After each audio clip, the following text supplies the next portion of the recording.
ঝরে পড়া রক্তের ফোঁটা, দুই হচ্ছে অনুতপ্ত বান্দার চোখের পানির ফোঁটা।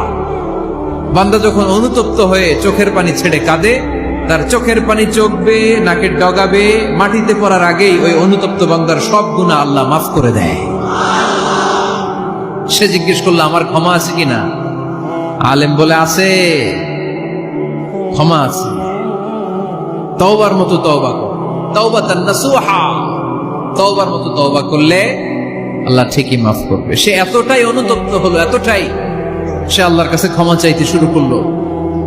আলেম পরামর্শ দিল, তুমি যে এলাকায় থাকো এলাকাটা ভালো না, এলাকাটা ছাড়ো, এখানে সব ডাকাতদের এলাকা, তুমি একটা ভালো এলাকায় যাও, ওখানে যে তওবা করে ভালো মানুষ হয়ে যাও। সে নিয়ত করে কাপড় চোপড় গুছিয়ে ভালো এলাকায় যাবে। ঘর থেকে বেরোয়ার সাথে সাথেই মালাকুল মাউত চলে আসছে, তার রুহু কবজ করে ফেলছে। এখন রুহুকে নিয়ে যাবে। ফাজাআত মালাইকাতুর রাহমা ওয়া মালাইকাতুল আযাব, রহমতের ফেরেশতারাও আসছে, আযাবের ফেরেশতারাও আসছে।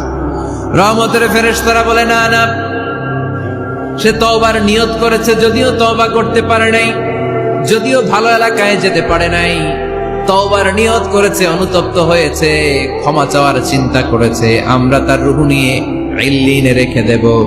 আযাবের ফেরেশতারা বলে, না না, ৯৯টা হত্যা করার পরে আরো একটা হত্যা করে সেঞ্চুরি করেছে, এখনো তো ভালোভাবে তওবা করতে পারে নাই, তার রূহটা নিয়ে আমরা সিজ্জিনের ভেতরে ঢুকায় দেব। দুই দল ফেরেশতার মারামারি, এ বলে আমরা নিব, এ বলে আমরা নিব, ঝগড়া আছে না নাই?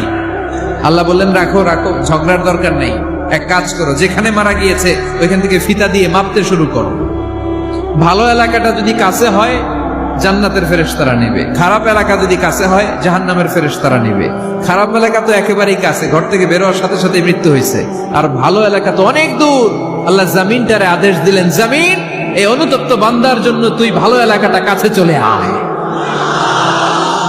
ভালো এলাকাটার জামিনটা তুই সংকুচিত হয়ে যা, যদিও ঘর থেকে বের হয়েছে একেবারে কাছে, খারাপ এলাকা হাজার হাজার মাইল দূরে চলে যা। ফিতা দিয়ে মাপ দিয়ে দেখে, সর্বনাশ, ভালো এলাকাটা তো একেবারেই কাছে, খারাপ এলাকাটা অনেক দূরে।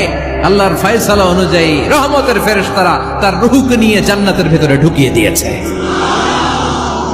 ৯৯টা হত্যা করার পরে আরো একটা হত্যা করে সেঞ্চুরি, ১০০টা খুন করছে। আপনি কয়টা করছেন? আমি কয়টা করছি? তো ১০০টা খুন করে যদি ও মাফ পেতে পারে আমার আল্লাহর কাছ থেকে, আমরা কি ক্ষমা পেতে পারি না? ওর পাপের কাছে আমাদের পাপ কি? কয় ওয়াক্ত নামাজ ছাড়ছেন আপনি? কয়টা মিথ্যা কথা বলছেন? কতবার ঘুষ খাইছেন? কত টাকা সুদে লাগাইছেন? কত অন্যায় করছেন? কত জুলুম করেছেন? মনে রাখবেন,